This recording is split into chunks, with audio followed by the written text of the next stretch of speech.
चलो भाई लोग आ जाओ। विक्रांत के ऐसा कहते ही दोनों दोस्त गाड़ी से उतरे और विक्रांत के पीछे पीछे जाने लगे। आगे चल रहे विक्रांत ने कहा, देखो हम लोग ऐसे सामने जाकर उन्हें देख नहीं सकते, इसीलिए हम इन झाड़ियों के पीछे छुप जाते हैं। यहाँ से ताल एकदम साफ दिखाई दे रहा है। इतना कहकर विक्रांत झाड़ी के पीछे चला गया। उसके पीछे पीछे दोनों दोस्त भी गए।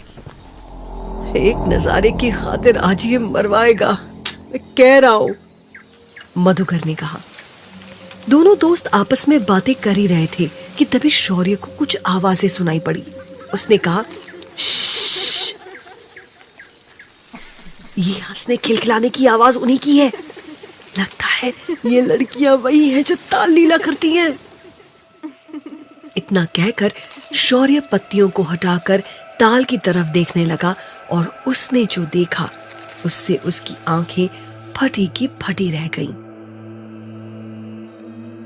सामने देखो, क्या ऐसा नजारा कहीं देखा है? विक्रांत ने सामने की तरफ इशारा करते हुए कहा। उसकी बात सुन शौर्य और मधुकर ने जब सामने ताल की तरफ देखा तो उनके होश उड़ गए। ताल के पानी में कुछ लड़कियां थीं जो सफेद साड़ी पहनकर पानी में तैर रही थीं। तभी विक्रांत को याद आया कि इन लड़कियों की साड़ी और उस जंगल में मिली लड़की की साड़ी एक ही जैसी थी। पूरे ताल के आसपास भी वही खुशबू फैली थी।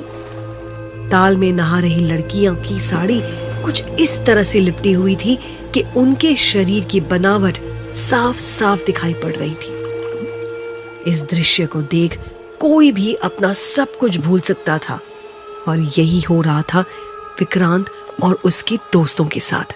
सब खामोशी से बस उस नजारे को अपने दिलो दिमाग में लंबे अरसे तक उतार लेना चाहते थे। तभी मधुकर धीरे से पूछ बैठा, भाई इतनी ठंड के मौसम में और ताल के ठंडे पानी में ये चारों क्या कर रही हैं? ये सुन शौर्य ने झल्लाते हुए उसके मुंह पर हाथ रख दिया और फिर विक्रांत ने ताल की तरफ देखकर कहा, चुप रहो, वो जो भी कर रही हैं उन्हें करने दो। ये नजारा कहां हमें रोज रोज देखने को मिलेगा। ये बोलते ही तीनों के बीच फिर खामोशी छा गई। शाम ढलने वाली थी और विषानियों का रहस्यमय स्नान अब अपने आखिरी पड़ाव पर था। ये रहस्यमय स्नान विषानियों के लिए एक प्रक्रिया थी जिसके बारे में किसी को नहीं पता था। ये स्नान बहुत ही गुप्त तरीके से किया जाता था और इसे देखना किसी के लिए भी वर्जित था। ताल लीला के बाद अब लड़कियां ताल से निकल भीगी साड़ी में ही वहां से जाने लगी। ये लोग तो जाने लगी, विक्रांत ने थोड़ा चिल्लाकर कहा। वो सारी लड़कियां अभी आगे बढ़ ही रही थीं कि तभी विक्रांत ने महसूस किया कि उन लड़कियों में से एक ने उसकी आवाज सुन ली है।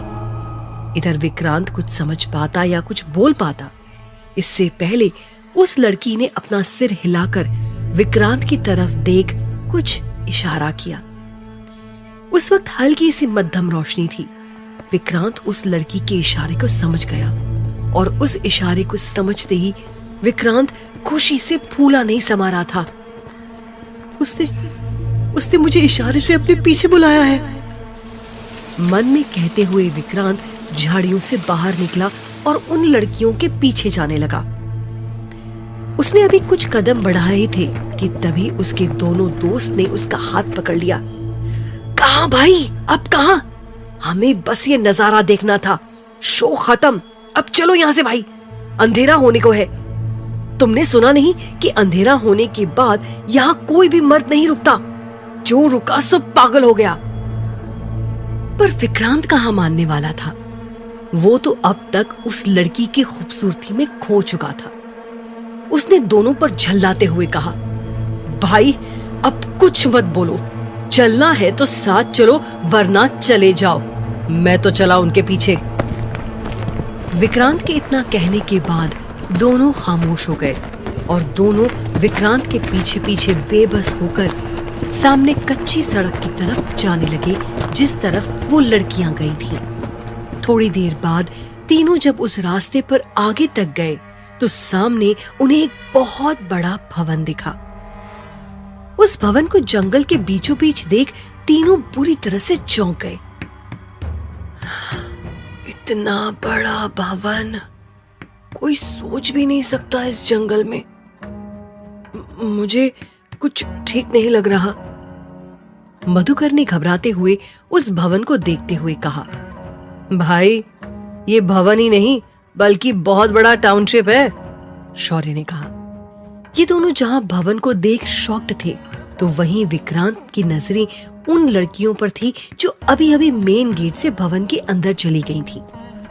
तभी विक्रांत ने देखा कि वो चारों लड़कियां सामने के बड़े दरवाजे से अंदर जा रही हैं। क्या हुआ निर्वाणा भवन में विक्रांत के साथ और कौन है ये मोहिनी? जानने के लिए सुनते रहिए मोहिनी,